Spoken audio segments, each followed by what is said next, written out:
Officer David Thompson had always been proud to serve his community as a police officer.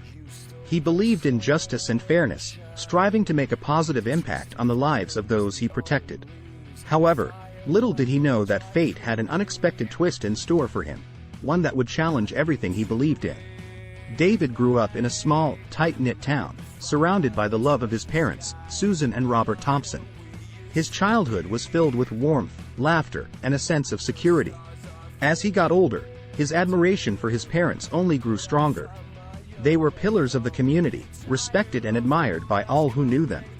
One fateful evening, while David was patrolling the streets, he received a distress call regarding a hate crime. Rushing to the scene, he found a young man, battered and bruised, the victim of a racially motivated assault. As he took the victim's statement, a sense of unease settled deep within David's soul. Days turned into weeks, and the investigation led David to uncover a web of racism that he never imagined existed within his beloved town. It was a hard pill to swallow, but the evidence was irrefutable. Slowly, the pieces of the puzzle started to fall into place, leading him to the uncomfortable truth that his mother, Susan, was at the center of this hate-filled web. David couldn't bring himself to confront his mother directly. The thought of accusing her, of destroying the image he had held of her all his life, was too overwhelming. He decided to investigate further, hoping against hope that there might be some mistake. He delved deep into the case, gathering evidence meticulously and building a solid case against those involved in the hate crimes. As the evidence mounted, it became impossible for David to ignore the truth any longer. With a heavy heart, David obtained an arrest warrant for his mother. He loved his mother, but he also had a duty to uphold the law and protect the innocent. The day arrived when David had to face his mother. He arrived at her doorstep, dressed in his uniform, carrying the weight of his duty on his shoulders. The door swung open, and there stood Susan, a look of surprise etched on her face. David, what's going on?" she stammered, her voice laced with concern. "I have a warrant for your arrest, Mom," David said, his voice trembling slightly. "You've been involved in hate crimes, spreading racism and causing harm to innocent people."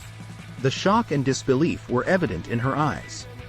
Susan's face turned pale as the reality sank in. She tried to speak, but the words failed her. David led his mother to the patrol car, the silence between them heavy with unspoken emotions. As they drove to the police station, memories of a once-cherished relationship flooded his mind. He remembered the love and care his mother had shown him throughout his life, and it tore his heart to see her in this light. Arriving at the station, David turned his mother over to his fellow officers, ensuring she would be treated fairly, just as he would any other suspect. The news spread quickly, causing shockwaves throughout the community. Many were unable to reconcile the image of Susan Thompson, the doting mother, with the racist crimes she had committed. As the case proceeded, David found himself caught between his loyalty to his mother and his dedication to justice. The courtroom became a battleground of conflicting emotions as the evidence against Susan mounted. The defense attorney argued that her actions were out of character, blaming mental illness and the influence of others. David couldn't help but wonder where he had gone wrong. How had he missed the signs? Was there something he could have done to prevent this? During the trial, David found solace in his fellow officers and the unwavering support of his friends. They reminded him that he had done the right thing, that justice had to be served regardless of the perpetrator's identity. As the trial progressed, Susan's defense began to crumble, unable to refute the overwhelming evidence against her. The weight of her actions began to sink in, and she started to show signs of remorse. After a grueling trial, Susan was found guilty of her crimes and sentenced to serve time in prison. David, still struggling with his conflicting emotions, immersed himself in community outreach programs, determined to rebuild the trust that had been shattered. He understood that healing would take time, but he was committed to making amends for his mother's actions. In the midst of the chaos, David found himself face to face with his mother in prison. The visit was filled with tears, regret, and the weight of a fractured bond. Susan expressed her remorse and acknowledged the pain she had caused, asking for forgiveness. He realized that forgiving his mother didn't mean condoning her actions but rather finding peace within himself. With a heavy heart, he offered his forgiveness, hoping that one day they could rebuild what was lost. Years passed, and the wounds began to heal. David continued his work as a police officer, striving to make a difference and prevent the cycle of hatred from repeating itself. His journey served as a testament to the power of love, forgiveness, and the resilience of the human spirit. David understood the daunting task that lay ahead, but he remained steadfast in his commitment to rebuilding trust within the community. He tirelessly engaged in dialogues, organized community meetings, and collaborated with local organizations to promote understanding and unity. He encouraged open conversations about racism, encouraging individuals to confront their biases and work towards a more inclusive future. There were those who were unwilling to let go of their anger and bitterness, but David remained patient and determined.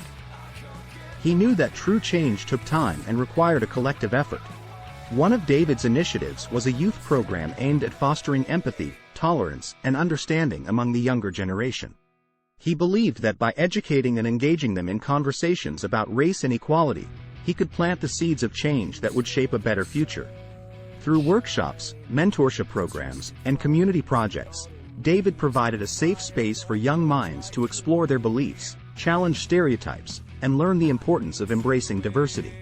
It was through these interactions that he saw glimmers of hope, witnessing the transformative power of education and compassion. In prison, Susan immersed herself in programs focused on education, rehabilitation, and self-reflection. She wrote letters of apology to her victims, expressing her remorse and acknowledging the pain she had caused. It was a chance for healing, understanding, and ultimately, forgiveness. David's youth program flourished, producing young leaders who were committed to combating racism and injustice. The seeds he had planted had grown into a forest of change, spreading their branches throughout the community and beyond. Susan, upon her release from prison, dedicated her life to advocacy work, tirelessly fighting against racism and hate. She understood that her journey was not about erasing the past but rather using it as a catalyst for positive change.